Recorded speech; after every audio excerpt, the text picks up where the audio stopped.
नारायण नारायण। आज हम पढ़ रहे हैं कृपा और पुरुषार्थ तृतीय पुष्प। कृपा और पुरुषार्थ को एक दूसरे के काव्य के रूप में प्रस्तुत किया जा सकता है। जैसे कोई वस्तु बिना प्रयत्न के प्राप्त हो रही हो। किसी को यह समाचार मिले कि कोई एक ऐसा व्यक्ति है जो गाय का दूध बड़ी उदारता पूर्वक स्नेहपूर्वक दूसरों को देता है। उस दूध का मूल्य नहीं चुकाना है, फिर भी वह दूध लेने के लिए जब जाएगा तो उसे एक बात का ध्यान रखना होगा। उसके पास बर्तन होना चाहिए और पात्र में यदि कोई गंदगी या खटास लिपटी हुई है तो अच्छी तरह से उसे साफ कर लेता है, क्योंकि बर्तन यदि स्वच्छ नहीं होगा, उसमें गंदगी लिपटी रहेगी तो यह संभावना है कि उसमें जो दूध दिया जाएगा तो वह फट जाएगा। कई बार आप लोगों को ऐसा अनुभव होता होगा, दूध ठीक आया पर आग पर चढ़ने पर वह फट गया, तो यही लगता है कि कोई ना कोई गंदगी बर्तन में रही होगी। तो यह जो प्रभु की कृपा है वह तो बिना मूल्य के ही मिलती है। कृपा का कोई मूल्य नहीं है, इसीलिए कृपा है। जिसका मूल्य होता है वह तो कृपा नहीं होती। वह तो किसी दुकान में जब आप कोई वस्तु खरीदने जाते हैं और पैसा देकर उस वस्तु को आप लाते हैं तो उस दुकानदार की आपके ऊपर कोई कृपा नहीं होती। आपने पैसा दिया, बदले में उसने आपको दूध दिया या वस्तु दी। वस्तुतः कृपा का अर्थ तो यह है कि जो प्रभु अपने स्वभाव से देते हैं, स्वभाव ही उनका कृपामय है, किंतु साधना की आवश्यकता क्यों है? उसका उत्तर इस रूप में दिया जा सकता है कि हमें साधना के द्वारा अपने बर्तन को, अपने पात्र को शुद्ध बनाना है। इसके अनेक दृष्टांत रामचरितमानस में आपको मिलेंगे। आप उस प्रसंग की ओर दृष्टि डालें कि जब हिमाचल के भवन में देवी पार्वती का जन्म हुआ और कुछ दिन के पश्चात देवर्षि नारद वहां आए। हिमाचल और मैना ने देवर्षि की पूजा की और उसके पश्चात प्रणाम करके निवेदन किया कि आप मेरी कन्या का हाथ देखकर यह बतावें कि इस कन्या का भविष्य कैसा है। कहु सुता के दोष गुण मुनिबर हृदय विचारी। देवर्षि जानते हैं कि पार्वती कौन है। उन्हें पता है कि वे तो साक्षात शंकर की अभिन्न शक्ति हैं। लेकिन बड़ी अनोखी बात है, यह बात बाद में नारद जी के मुख से हिमालय और मैना को भी सुनने को मिली। लेकिन पहली बार जब उन्होंने पार्वती जी की हस्तरेखा को देखा तो उन्होंने ऐसा कुछ नहीं कहा। उन्होंने यही कहा कि तुम्हारी यह कन्या बड़ी गुणवती है और सारे संसार में इसकी पूजा होगी, इसे बड़ा सम्मान प्राप्त होगा। इसके पश्चात जब हिमाचल ने कहा कि कन्या के भविष्य के बारे में कुछ और बतावें तो उन्होंने कहा कि एक समस्या है। कन्या तो बड़ी गुणवती है, पर इसको जो पति प्राप्त होगा उसमें तो इतने दोष होंगे, इतने अवगुण होंगे, और जो दोष उन्होंने गिनाए वे एक दो नहीं हैं, 9 अवगुण गिना दिए। उन्होंने कहा तुम्हारी कन्या को जो पति मिलेगा वह अगुण गुणहीन होगा, उसके माता पिता भी नहीं हैं, वह कुछ संशय पर ध्यान देने वाला भी नहीं होगा, और चाहे वह नग्न भी रहेगा, भवन भी नहीं होगा, जटाधारी होगा, अगुण अमान मातु पितुहीना, उदासीन सब संशय छीना, जोगी जटल, और यह कहना भी नहीं भूले कि उसमें काम की वृत्ति भी नहीं होगी। जोगी जटिल अकाम मन नगन अमंगल वेश, अस स्वामी यही कहाँ मिलही परिहस्त असिरेख। अब आप कल्पना कीजिए कि इस तरह का फल यदि किसी कन्या का बता दिया जाए तो यह सुन हिमाचल और मैना बड़े चकित हुए कि जिसको ऐसा पति मिलेगा जिसमें इतनी लंबी संख्या में अवगुण होंगे तो हमारी कन्या का जीवन कितने कष्ट में होगा। जिसके पास रहने के लिए घर ना हो, पहनने के लिए वस्त्र ना हो, और जो व्यक्ति काम की वृत्ति से भी शून्य हो, यदि ऐसा वर मेरी कन्या को मिलेगा तो इससे बढ़कर और क्या दुर्भाग्य होगा। फल सुनते ही मैना और हिमाचल की आंखों में आंसू आ गए। पर प्रश्न यही है कि नारद जी को कह देना चाहिए था कि हिमाचल आपकी कन्या तो साक्षात शिव की शक्ति हैं, वे तो निरंतर उनमें अभिन्न रूप से निवास करती हैं, इसे भगवान शिव ही वर के रूप में प्राप्त होंगे, तुम्हें चिंता करने की आवश्यकता नहीं है। पर उन्होंने चिंता उत्पन्न कर दी और जब व्याकुल हो गए तो उन्होंने कहा कि एक उपाय है, यही साधना का तत्व है। देवर्षि नारद यदि यह बता दें कि यह शक्ति है तब तो साधना और तपस्या का कोई प्रश्न ही नहीं है। वे तो प्राप्त हैं या प्राप्त होंगे ही, इसमें चिंता की आवश्यकता नहीं है। किंतु उद्देश्य यही है और साधक के जीवन में इसका बड़ा महत्व है। साधक को कभी भी सर्वज्ञ नहीं होना चाहिए, सब कुछ जानने वाला नहीं होना चाहिए। यह सब कुछ जान लेना व्यक्ति को निष्क्रिय बना सकता है। इसीलिए आप देखेंगे कि हनुमान जी लंका में गए, वह साक्षात शंकर जी के अवतार हैं। भगवान शंकर सर्वज्ञ हैं, तो क्या हनुमान जी को यह पता नहीं होना चाहिए कि श्री सीता जी कहाँ हैं? सारी रात लंका के प्रत्येक घर पर बैठ करके वे सीता जी को खोज रहे हैं और अंत में उन्हें कभी भी सीता जी के दर्शन नहीं होते। इसका अभिप्राय है कि हनुमान जी की सर्वज्ञता यहाँ पर सामने नहीं आती। श्री भरत भगवान के ही स्वरूप हैं, भगवान के ही अभिन्न अंग हैं। एक ही ईश्वर अपने को 4 रूपों में प्रकट करता है, लेकिन श्री भरत के जीवन में जो अयोध्या से चित्रकूट की यात्रा है, उस यात्रा में जो एक व्याकुलता है, कभी आशा है, कभी निराशा है, कभी पैर तीव्र गति से बढ़ते हैं, कभी धीमे हो जाते हैं। फेरति मनहु मातु कृत खोरी, चलत भगति बल धीरज धोरी। जब समुझत रघुनाथ सुभाऊ, तब पथ परत उताइल पाऊ। अथवा 14 वर्ष में केवल 1 दिन शेष है और श्री भरत की जो चिंता है, कारण कवन नाथ नहीं आयऊ, वह तो स्वयं भगवान के ही रूप हैं। श्री भरत माने भगवान का ही एक रूप।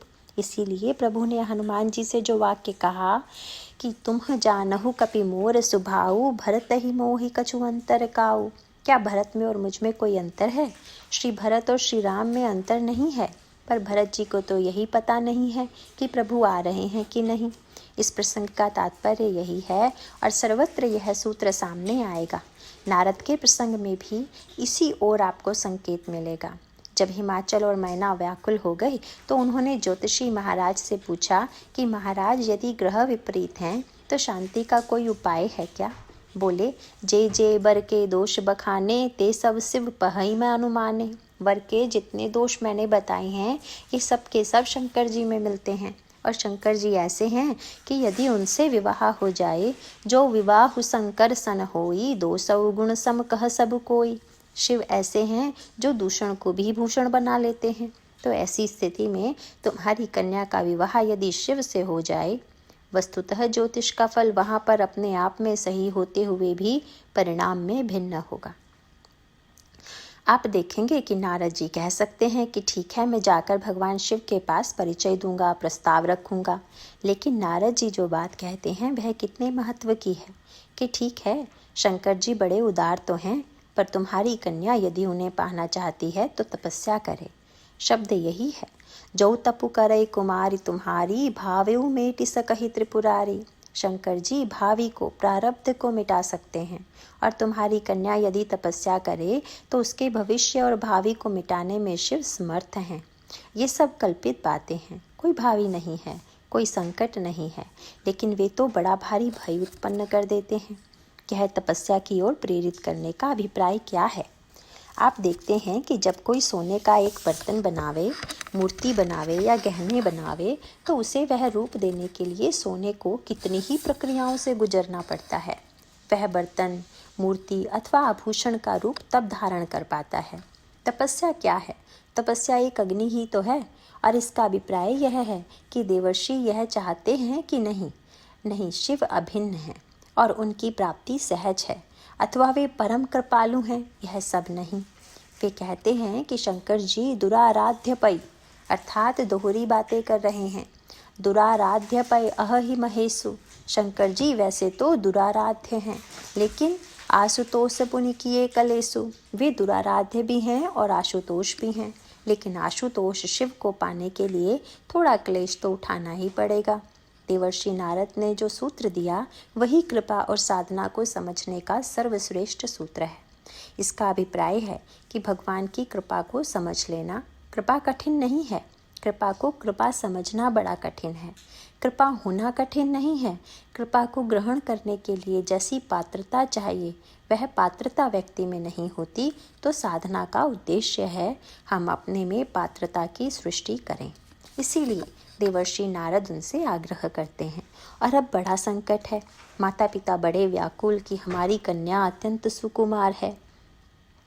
देवर्षि नारद कह रहे हैं कि कन्या तपस्या करे। यहाँ एक भिन्न बात है। पार्वती जी ने जब ये लक्षण सुने तो उनकी आंखों में आंसू आ गए, पर वे दुख के आंसू नहीं थे। वे तो पूर्व जन्मों से भगवान शिव की प्रिया रही हैं। इसीलिए यह सुनकर उनको लगा कि ये सारे लक्षण तो हमारे आराध्य शिव में ही हैं, लेकिन इतना होते हुए भी उन्होंने सर्वज्ञता को प्रकट नहीं किया। अपितु माता और पिता घबराए हुए हैं कि हम अपनी कन्या से कैसे कहें कि तुम शिव को पाने के लिए तपस्या करो। देवर्षि नारद जाते समय यह आशीर्वाद भी देकर गए कि हो यह कल्याण, अब इस कन्या का कल्याण होगा, निश्चिंत हो जाओ। लेकिन हिमाचल और मैना कहने में संकोच कर रहे हैं। दूसरे दिन मैना से उनकी पुत्री पार्वती ने कहा कि माँ, आज मैंने एक सपना देखा है और वह सपना यह है कि एक गौर वर्ण के तेजस्वी ब्राह्मण ने मुझे उपदेश दिया कि तुम शिव को पाने के लिए जाकर तपस्या करो। यह सांकेतिक वर्णन मानस में आता है। सुनहि माँ तुम्हें दीख अस सपन सुनावउ तोहि, सुंदर गौर सुविप्रवर अस उपदेश मोहि। करैसो तपु जेहि मिलेहि महेशु, आन उपाय न मिटहि कलेसु। स्वप्न में भी नारद जी के द्वारा तपस्या की ओर संकेत किया गया। तब भरे मन से ही हिमाचल और मैना ने कन्या को तपस्या की ओर प्रेरित किया। तपस्या का अर्थ है कि हम अपने अंतःकरण को शुद्ध बना रहे हैं, क्योंकि तपस्या में व्यक्ति को कष्ट उठाना पड़ता है और कष्ट ही व्यक्ति की परीक्षा है।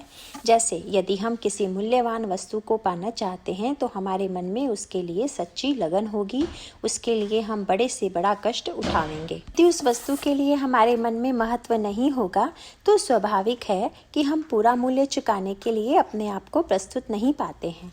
आप देखते हैं कि किस प्रकार से पार्वती जी तपस्या करती हैं। पहले वे बेलपत्र लेकर भगवान शिव की आराधना कर रही हैं, फिर सूखा हुआ बेलपत्र लेती हैं, बाद में सूखे हुए बेलपत्र भी लेना बंद कर दिया। उमहि नाम तब भयउ अपर्णा। पार्वती के अनेक नामों में एक नाम अपर्णा है। इस तपस्या में उनका अपर्णा नाम पड़ जाने के बाद भी परीक्षा के 2 प्रसंग आते हैं। उसका आप व्यवहारिक जीवन में दृष्टांत देख सकते हैं। विद्यार्थी वर्ष भर पढ़ता है और वर्ष भर पढ़ने के बाद उसे अगली कक्षा में भेज दिया जाए, किंतु नहीं, विद्यार्थी की परीक्षा होती है। छमाही परीक्षा भी होती है, वार्षिक परीक्षा भी होती है। क्यों? परीक्षा न हो तो विद्यार्थी निश्चिंत हो सकता है कि कोई बात नहीं है, हम पढ़ें चाहे न पढ़ें, हमें तो 1 वर्ष बाद आगे बढ़ ही जाना है। तो परीक्षा जो है वह विद्यार्थी को प्रोत्साहित करती है, प्रेरित करती है। और विद्यार्थी उसके लिए कितनी तपस्या करता है। रात भर जागकर या कम भोजन करके वे निद्रा पर विजय प्राप्त करते हैं, अन्य जो मनोरंजन के साधन हैं उनसे विमुख होते हैं, तब वह परीक्षा उनके लिए फलदायिनी होती है।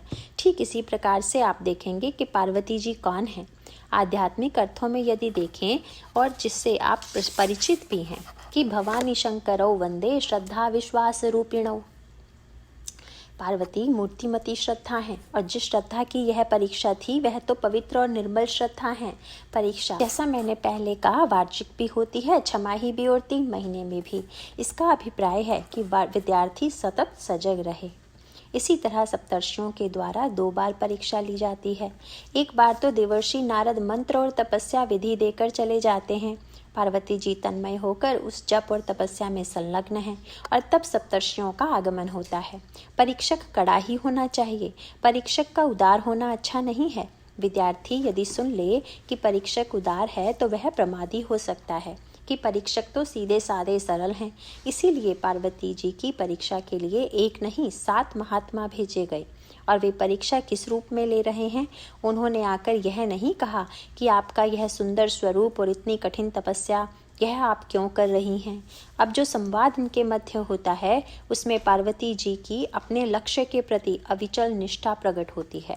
मनुष्य के जीवन में तपस्या और साधना का एक उद्देश्य यह भी है कि साधक अपने लक्ष्य के प्रति कितना समर्पित है, कितना निष्ठावान है। इसलिए पार्वती जी समझ गईं कि 7 महात्मा साथ आए हुए हैं, तो आपने तुरंत कहा कि आप लोगों को तो मेरी बात सुनकर हंसी आएगी। जैसे बच्चा एक मिट्टी का घरौंदा बनाए तो देखने वाले को हंसी आती है, तो उन्होंने जानबूझकर ऐसी बढ़िया बात कह दी कि देखिए आप लोग तो मेरी बात सुनकर हंसेंगे और इसलिए हंसेंगे कि मैं तो चाह ही सदा से वही भरतारा, मैं साक्षात शिव को अपने पति के रूप में पाना चाहती हूँ।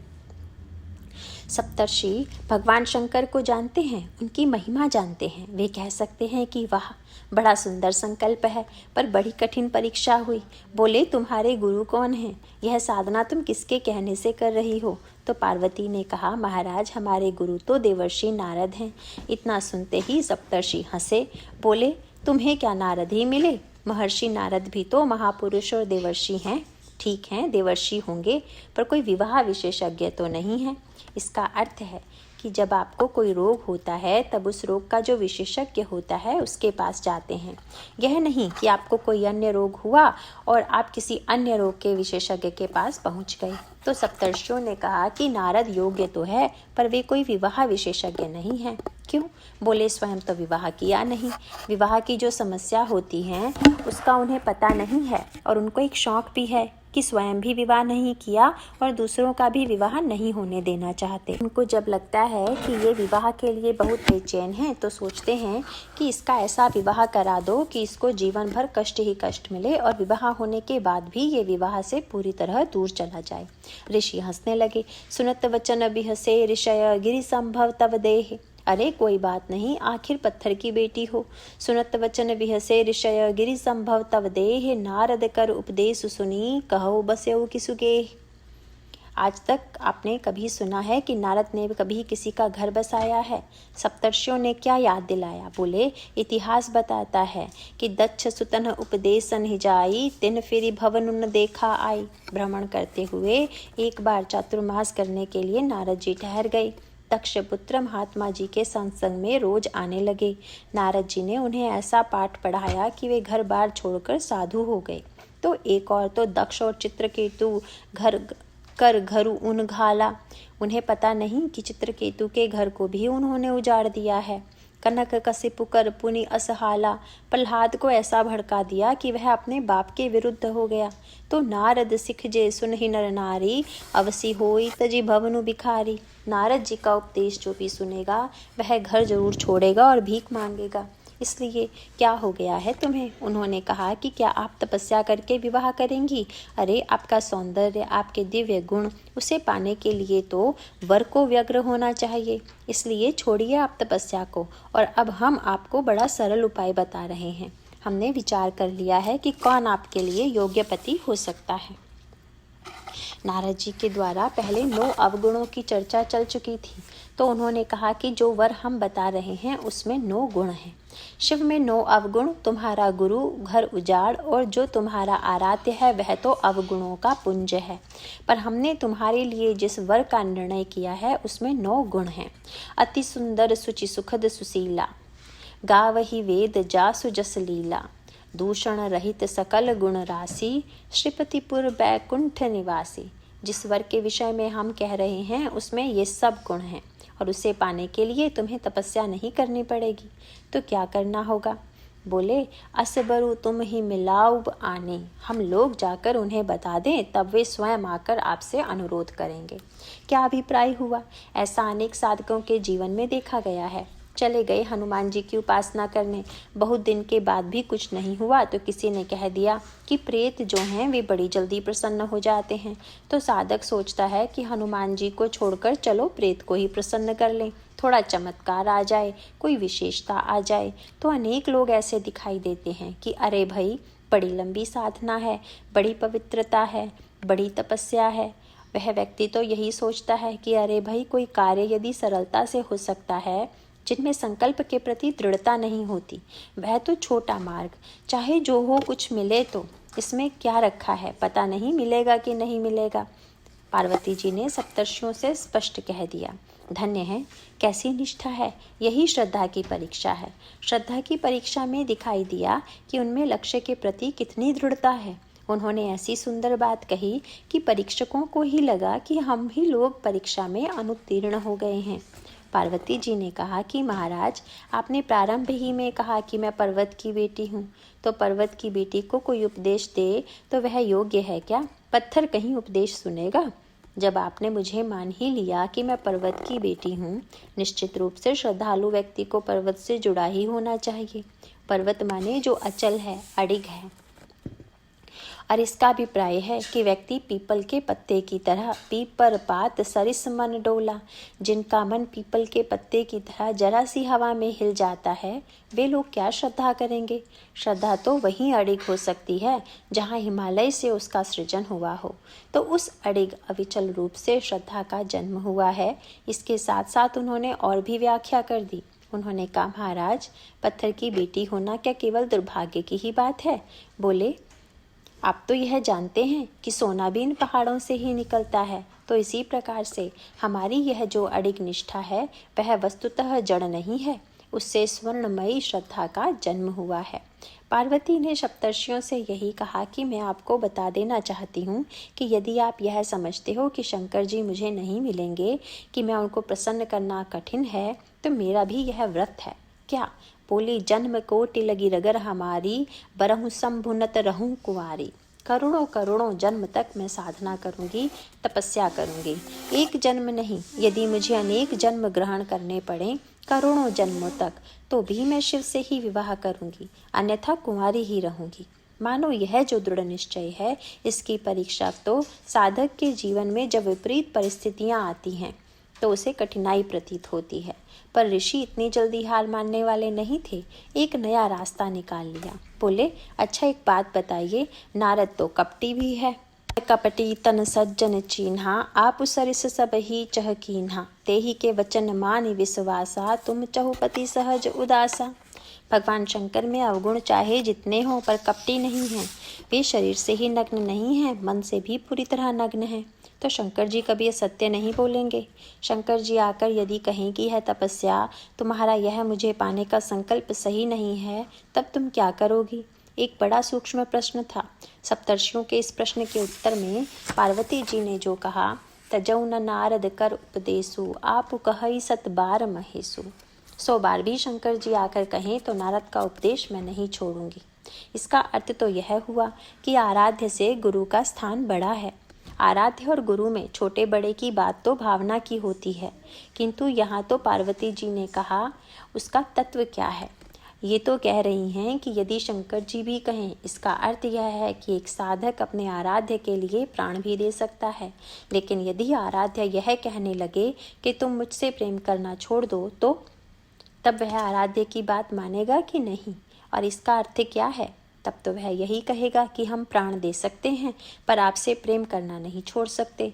मानो देवर्षि के वचन का यदि शंकर जी खंडन करते हैं तो पार्वती जी का तात्पर्य है कि शंकर जी कहें कि तुम मुझे पाने के लिए तपस्या मत करो। न, जब गुरुदेव ने मुझे आश्वासन दिया है कि तपस्या से शिव मिलेंगे और शिव आकर कहें कि तुम नारद का उपदेश छोड़ दो, तो नारद जी ने अपनी भक्ति के लिए थोड़े ही कहा है कि मेरी भक्ति करो, कि गुरु का स्थान आराध्य से बड़ा है। उन्होंने तो शिव की ही महिमा बताई है, शिव को पाने का ही मुझे उपदेश दिया है। मानो उसमें तत्व यही था कि जिसके द्वारा हम लक्ष्य को पाना चाहते हैं और उस संकल्प का यदि हमारे आराध्य की परीक्षा लेने आए, तो जो साधक होगा वह कभी भी अपने आराध्य के कहने से अपने आराध्य की आराधना नहीं छोड़ेगा। सब कुछ छोड़ेगा पर आराध्य की आराधना नहीं छोड़ेगा। और जब परीक्षा हुई तो तुरंत उन लोगों ने प्रणाम किया, तुम माया भगवान शिव, सकल जगत पितु मातु, प्रणाम करके चले जाते हैं। लेकिन कितनी कठिनाई है श्रद्धा की निर्मलता की परीक्षा में। पहले तो यहाँ पर कठिनाई थी जिसे उन्होंने पार कर लिया। इसके बाद देवताओं की प्रेरणा से काम शंकर पर आक्रमण करता है, तो काम शंकर जी द्वारा जला दिया गया। अब बड़ा कठिन प्रश्न आ गया, विवाह का जो मूल आधार है वह तो काम ही है, काम ही विवाह का देवता है। पति और पत्नी का जो मिलन सूत्र है वह तो काम ही है। तो फिर ऐसी स्थिति में जब काम जल गया हो तो विवाह का क्या प्रयोजन है? यह कठिन परीक्षा लेकर श्रद्धा अब कामना युक्त श्रद्धा होगी कि निष्काम श्रद्धा।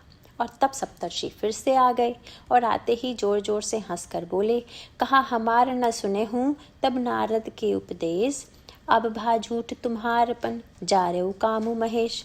क्या होगा तुम्हारी प्रतिज्ञा का, करोड़ों जन्म की प्रतिज्ञा और विवाह का? अब क्या सोच रही हो? जब काम को ही जला दिया तब तो वे ऐसे निकले कि स्वयं तो विवाह क्या करेंगे, दूसरों के विवाह का भी मार्ग बंद कर दिया। और तब पार्वती जी इस समाचार को सुनकर भी विचलित नहीं हुई। कामना पूर्ण होने पर श्रद्धा, यह तो बहुत से लोग करते हैं, मुझे उन पर बड़ी श्रद्धा है। मेरी जो कामना थी वह पूर्ण हो गई। काम जल गया तब परीक्षा सबसे कठिन है।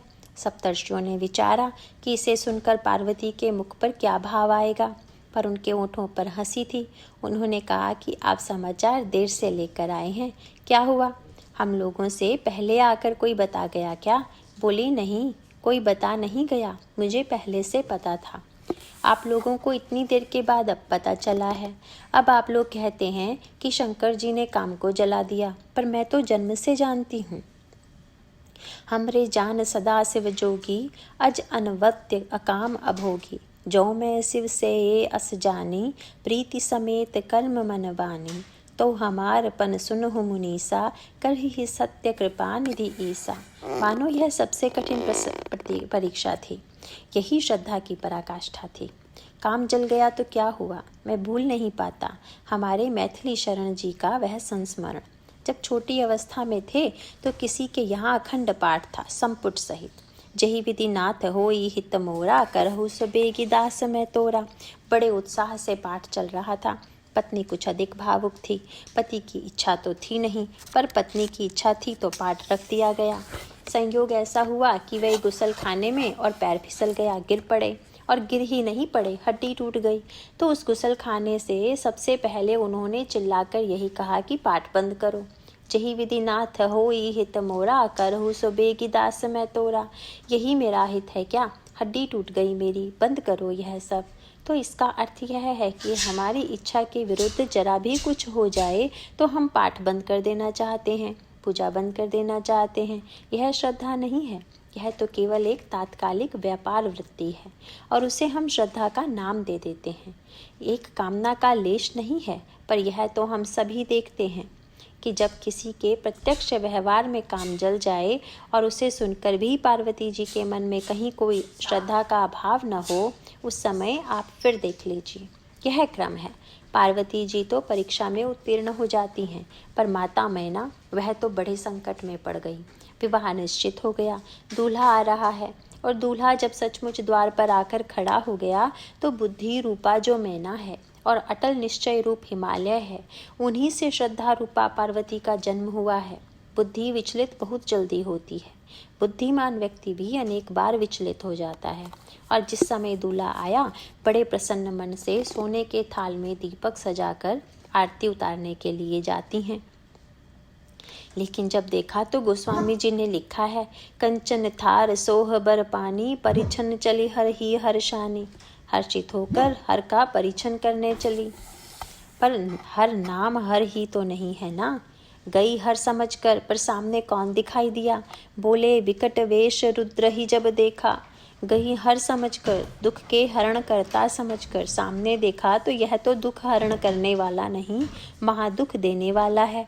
सांप लपेटे हुए है। ऐसा भी कोई दूल्हा होता है? कपड़ा तक नहीं पहना हुआ है, बैल पर चढ़ा हुआ चला आ रहा है। गोस्वामी जी कहते हैं कि मैना को इतना क्रोध आया कि कंचन थार सोह बर पानी, परिछन चली हर ही हर्षानी। विकट वेश रुद्र ही जब देखा, अवलन उर भय भयौ विशेषा। भागी भवन पैठी अति त्रासा। कौन आरती उतारे, थाल पटक दिया और लौट गईं। अब जो सगुन असगुन मानने वाले थे वे तो डर गए कि जिस दूल्हे के विवाह में थाली पटक दी जाए, आरती का दीपक बुझ जाए। एक व्यक्ति परिचित है, वे बताते हैं कि मेरी विवाह में बिल्ली कूद पड़ी, और यह सही बात है। वे यहाँ हैं अभी। तो मुझे सुनकर बड़ी हंसी आई। तो बिल्ली कूद पड़ी माने बिल्ली ने कूदकर विवाह की पवित्रता को समाप्त कर दिया। तो भाई, असगुन का अर्थ सबके लिए असगुन नहीं होता। वह तो आप जैसा ग्रहण करते हैं, आपके लिए वही अर्थ बनता है। तो इस घटना से सब देवता घबरा गए। उन्हें यही लगा कि शंकर जी अब या तो क्रोध करेंगे कि इतना बड़ा अपमान, अथवा कहेंगे कि चलो वापस। लेकिन गोस्वामी जी ने तुरंत लिखा, गए महेशु जहाँ जनवासा। जहाँ बारातियों के ठहरने का प्रबंध था वहाँ जाकर बैठ गए। महाराज, सुना नहीं आपने? मैना ने उस दिन जो जो शब्द नारद के लिए कहे, वहाँ पर वही आता है। अरे कितना अनर्थ किया। सांच हूँ उनके मोहन माया, उदासीन घन धाम उन जाया। पर घर घालक लाजन भीरा, बांझ की जान प्रसव कई पीरा। कैसे उसने इस पागल के लिए हमारी कन्या से तपस्या करवा दी। अब पार्वती जी तो वास्तु स्थिति से भिज्ञ हैं। सामान्यतः परिस्थिति विशेष में विचार कर जो बात जिसे कहनी चाहिए, इसके स्थान पर व्यक्ति कौन सी बात ठीक है इसका ध्यान नहीं रख पाता। पार्वती जी ने वह उत्तर नहीं दिया जो तात्विक था। उन्होंने व्यवहारिक उत्तर दिया। जब मैना ने यह कहा कि मैं आत्महत्या कर लूँगी, कन्या को लेकर समुद्र में कूद जाऊंगी, पर इस पागल से अपनी कन्या का विवाह नहीं करूंगी, और विलाप करने लगी, तब पार्वती जी ने कहा कि माँ, कर्म लिखा जो बाउर नाहू, तो कत दो सुलगाई काहू, तुम सन मिटही की विधि कय अंका, माँ तु व्यर्थ जनि लेहु कलंका। माँ, जिसके भाग्य में जो लिखा होता है उसके साथ वही होता है, और यदि मेरे भाग्य में पागलपति ही लिखा है तो तुम्हारे व्याकुल होने से क्या होगा। मानो यहाँ उन्होंने प्रारब्ध का वर्णन करके जो एक सूत्र दिया कि यदि जीवन में कभी कोई ऐसी घटना हो जाए कि जिसकी हम बौद्धिक व्याख्या न कर सकें, तो यह मानकर ही व्यक्ति को संतोष करना चाहिए कि यह मेरे किसी प्रारब्ध का परिणाम है। प्रारब्ध मान लेने पर हमारी दोष दृष्टि दूसरों पर नहीं होती, अपने ही प्रारब्ध पर होती है। अभी नारद में उन्हें सभी दोष दिखाई दे रहे थे। उन्होंने कहा कि नहीं नहीं, यह तो अपना ही प्रारब्ध होता है। यह मान लेना भी व्यक्ति के जीवन में उपयोगी है। याद रखिएगा, भक्त के जीवन में दो ही शब्द हैं और सारा जीवन उन्हें इन दो शब्दों के बीच में बिताना है। एक है हरि कृपा और दूसरा है हरि इच्छा। जब आपके मन के अनुकूल हो तो समझ लीजिए हरि कृपा, और जब मन के अनुकूल न हो तो हरि इच्छा। कितनी बढ़िया बात है।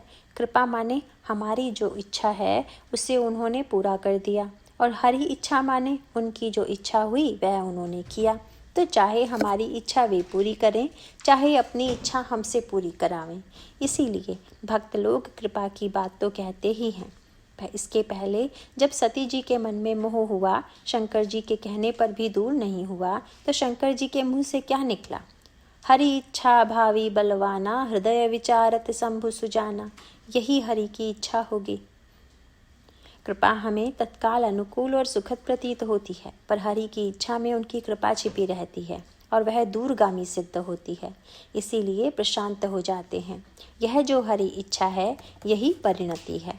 यदि प्रारब्ध मानकर आप समाधान कर लें तो किसी के प्रति आपका द्वेष नहीं बढ़ेगा। यदि हरि इच्छा मान लेंगे तो लगेगा कि हमारी इच्छा के अनुकूल तो नहीं है। भगवान ने कोई इच्छा की होगी तभी उसका कोई कल्याणकारी परिणाम होगा। पार्वती जी ने कक्षा में जैसा उत्तर दिया जाना चाहिए ठीक वैसी ही बात कही, पर उन्होंने कोई वेदांत, ज्ञान, योग आदि जैसी कोई चर्चा नहीं की। बस उन्होंने यही कहा कि यदि मेरे भाग्य में पागलपति लिखा है तो आप क्या करेंगे। तब मैना और भी विकल हो गई। ऐसी स्थिति में नारद जी की एक नई भूमिका उपस्थित हुई। नारद जी ने सप्तर्षियों से कहा कि हम अकेले तो जाएंगे नहीं, आप लोग भी साथ चलिए।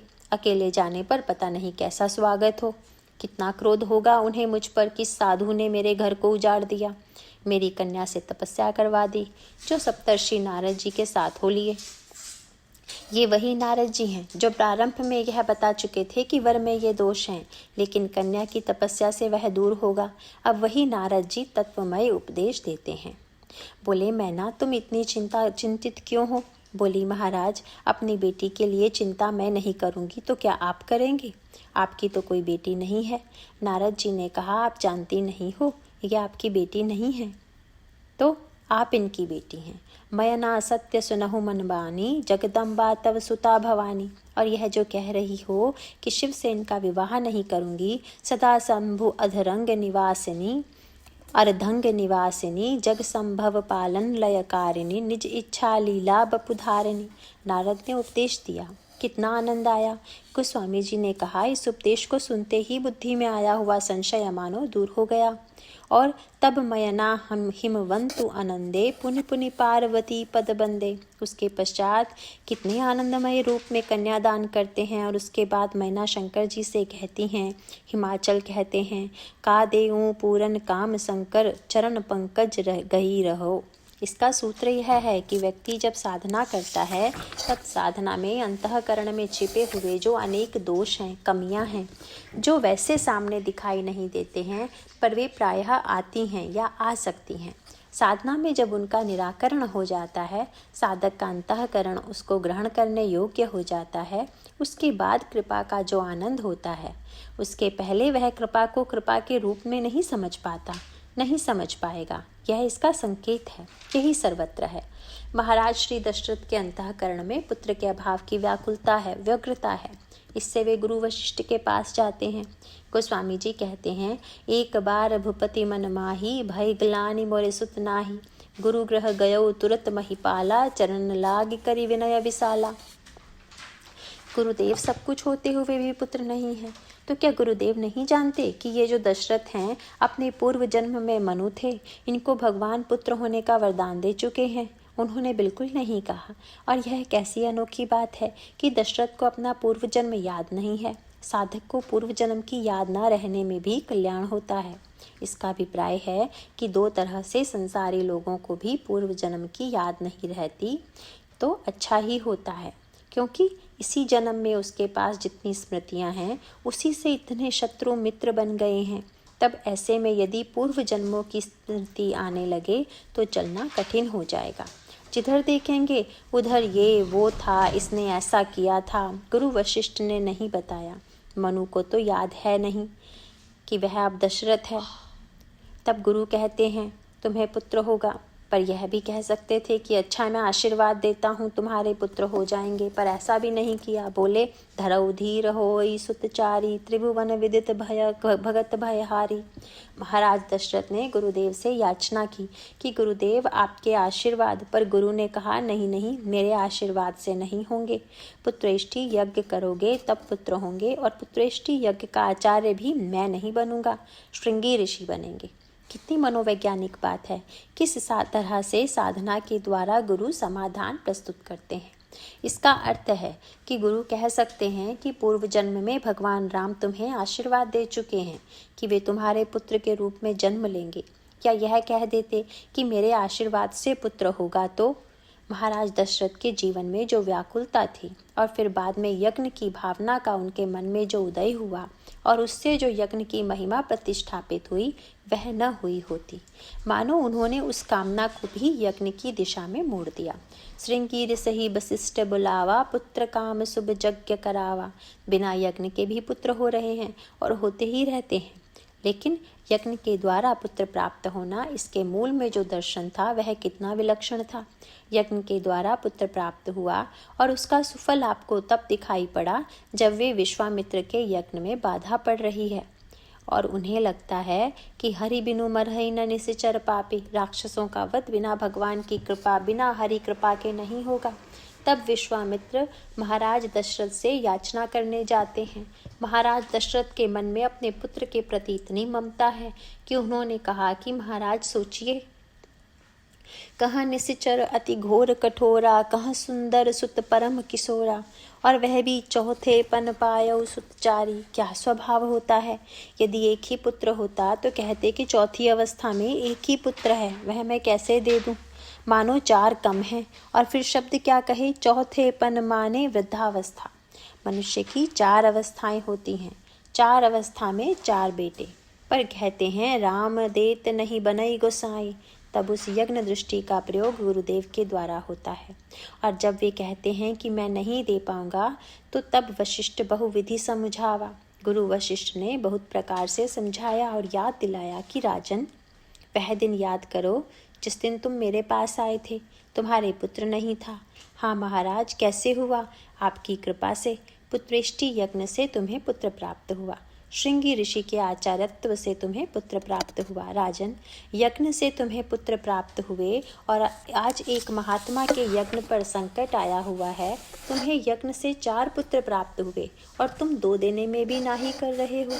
यह कैसे हो सकता है? मानो संकेत यही है कि यज्ञ भावना कब जागृत होगी। यदि आप यह कहें कि यह मैंने अपने पुरुषार्थ से पाया तो आप अधिकारी हैं, स्वामी हैं।